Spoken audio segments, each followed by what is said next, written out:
Class 6 में प्रश्नावली 4.6 पढ़ रहे थे, जिसका नाम था आधारभूत ज्यामितीय अवधारणाएं।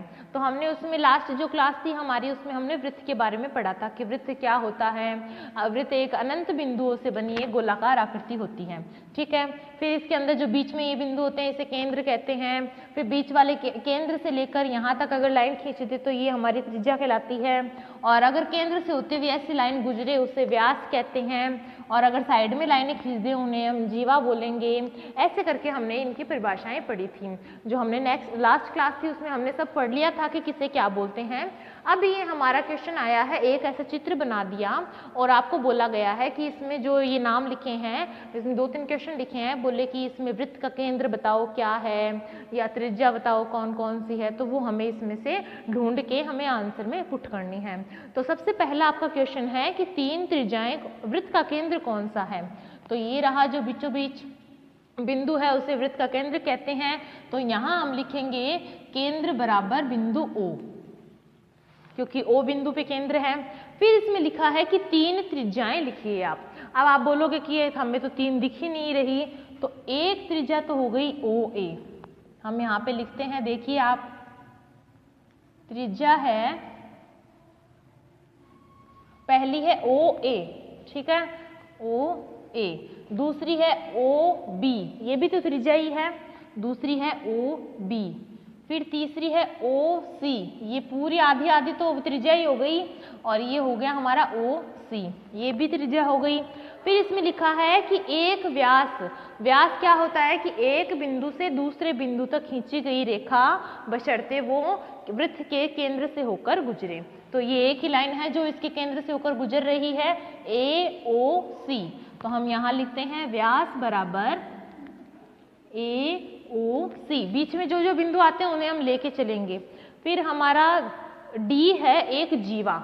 जीवा देखो यहाँ से लेके यहाँ तक, मतलब वृत्त के एक बिंदु से, एक सिरे के बिंदु से दूसरे बिंदु तक मिलाने वाली रेखाखंड, पर जरूरी नहीं है कि वो उसके केंद्र से होकर गुजरे।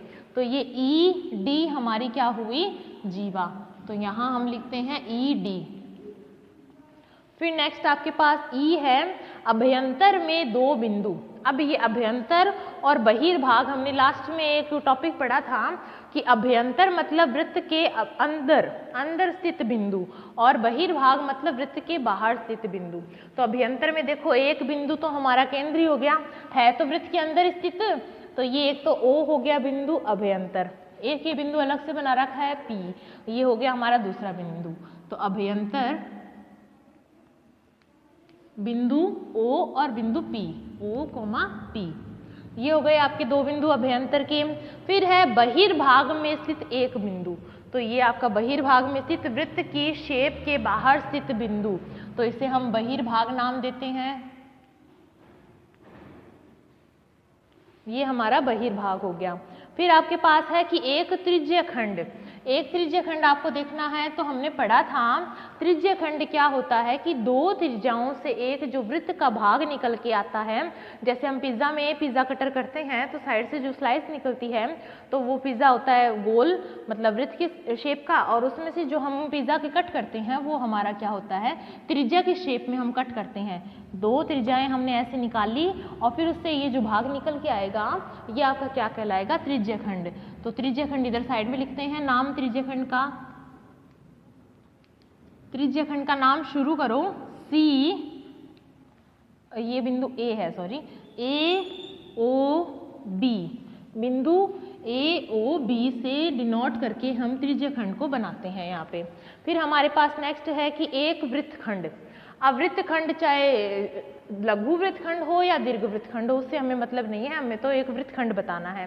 तो हम एक काम करते हैं, दीर्घ वृत्तखंड बताते हैं कि देखो एक लाइन हमने खींची वृत्त के अंदर, तो वृत्त 2 भागों में विभाजित होता है, एक छोटा जिसे हम लघु वृत्तखंड कहते हैं और एक बड़ा जिसे हम दीर्घ वृत्तखंड कहते हैं। तो हम यहाँ पे लिखते हैं दीर्घ वृत्तखंड। ये हमारा पूरा जो इतना इतना भाग है ये हमारा दीर्घ वृत्तखंड कहलाता है। हम इसका नाम देखेंगे, देखो यहाँ से शुरू करके हमें यहाँ पे खत्म करना है। तो देखते हैं E, A, B, C और D। इसमें जितने जितने बिंदु आए हैं उनको सबको डिनोट करेंगे ताकि हमें पता चले कि ये इधर वाला ही भाग है। अगर ई डी लिख दिया तो ये भी हो सकता है और ये वाला भी हो सकता है। तो हमें लिखना है ई, यहाँ लिखते हैं वृत्तखंड बराबर ई ए बी सी और डी, ये हमारा हो गया वृत्तखंड। फिर लास्ट में आपके पास ये यहीं पे खत्म हुआ ये क्वेश्चन, जिसमें आपके पास वृत्तखंड, जीवा, बहिर्भाग, अंतर, अभ्यंतर, त्रिज्यखंड, दीर्घ वृत्तखंड, त्रिज्या, केंद्र, ये सारे नाम आपको एक ही चित्र के अंदर आपको पूछ लिए गए हैं और आपने इनके सारे के आंसर मैंने बता दिए, आप नोट कर लेना। नेक्स्ट हमारे पास दूसरा क्वेश्चन है जिसमें आपको भाषा के रूप में एक क्वेश्चन दे रखा है। बोला है कि आप बताओ कि वृत्त का प्रत्येक व्यास, हम एक व्यास खींचते हैं, फिर बोल रखा है कि ये व्यास है, क्या यह जीवा भी होगी? तो हाँ, जीवा क्या होती है कि यहाँ से लेकर अगर हम यहाँ तक एक बिंदु खींचे या यहाँ से लेकर यहाँ तक कोई बिंदुओं को मिला के एक लाइन खींचे तो वो हमारी क्या कहलाती है? जीवा। तो ये व्यास भी एक तरीके से क्या है? जीवा ही तो है। तो ये हमारा हुआ सत्य कि इसमें लिखा है, गौर से पढ़ना, कि क्या वृत्त का प्रत्येक व्यास एक जीवा होती है? तो आपको लिखना है जी हाँ, अगर व्यास है तो वो 100% क्या होगी? जीवा होगी। फिर आपको दूसरा इसी के अंदर बी क्वेश्चन पूछा है कि क्या एक जीवा व्यास होती है? नहीं, ये कोई ज़रूरी नहीं है, क्योंकि जीवा यहाँ भी हो सकती है, ये भी हो सकती है, ये भी हो सकती है और हो सकता है कि बीच में से भी जाए। ठीक है, तो कोई ज़रूरी नहीं है कि सारी जीवाएं क्या हो? व्यास हो, परंतु सारे व्यास हमेशा क्या होंगे? देखो, जैसे मान लो ये एक और व्यास खींच दिया, ये व्यास खींच दिया, तो ये सब क्या होंगे? एक जीवा कहला सकती है कि एक बिंदु से दूसरे बिंदु तक लाइन खींची गई है, ये हमारी जीवा है। परंतु एक बिंदु से दूसरे बिंदु तक लाइन खींच दिया, वो जीवा है, पर ज़रूरी नहीं है कि वो एक व्यास भी हो। तो दूसरा आपका असत्य है और पहला आपका सत्य है। फिर आपके पास देखो चौथा क्वेश्चन भी ऐसा ही है कि वृत्त के दो व्यास अवश्य ही प्रतिच्छेद करते हैं। तो देखो, ये हमने एक छोटा सा वृत्त बनाया है, इसके अंदर ये हमने केंद्र बनाया, इसके अंदर हम दो व्यास खींचेंगे। मान लो एक तो ऐसे खींच देते हैं और एक ऐसे करके खींच देते हैं। तो आप देख सकते हैं कि वृत्त के केंद्र से होकर जाने वाली रेखा क्या कहलाती है? व्यास कहलाती है। और ये हमेशा ही एक दूसरे को प्रतिच्छेद, मतलब एक दूसरे को काटेंगे। जैसे एक लाइन ये है और एक लाइन ये है, ये हमेशा एक दूसरे को नहीं काटती है, परंतु ये लाइन आपस में काटती है, तो ये हमारे प्रतिच्छेद कर रही है। तो आपका ये सत्य है।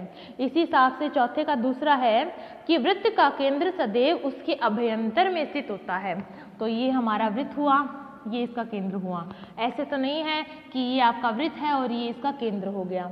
केंद्र तो हमेशा बीचों बीच होगा, और बीचों बीच है मतलब वो उसके अंदर वाले भाग में स्थित है, मतलब अभ्यंतर में स्थित है। अतः हमारा जो चौथे का दूसरा है वो भी सत्य है कि वृत्त का केंद्र हमेशा उसके अभ्यंतर भाग में स्थित होता है।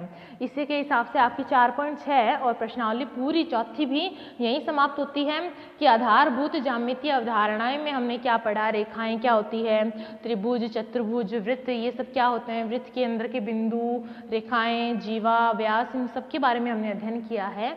तो इसी के हिसाब से आपकी प्रश्नावली 4 यहीं समाप्त होती है। Thank you.